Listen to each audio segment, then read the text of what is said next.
चंदा मामा आया रे आओ, चंदा मामा परे आओ, चंदा मामा कही के खिलवते रही ना पापा जी।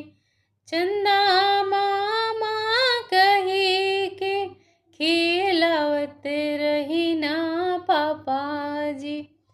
जब हम छोट रही गोदिया में खेलते रही, जब हम छोट रही गोदिया में खेलते रही, बेटा बेटा कही के बुलावते रही ना पापा जी।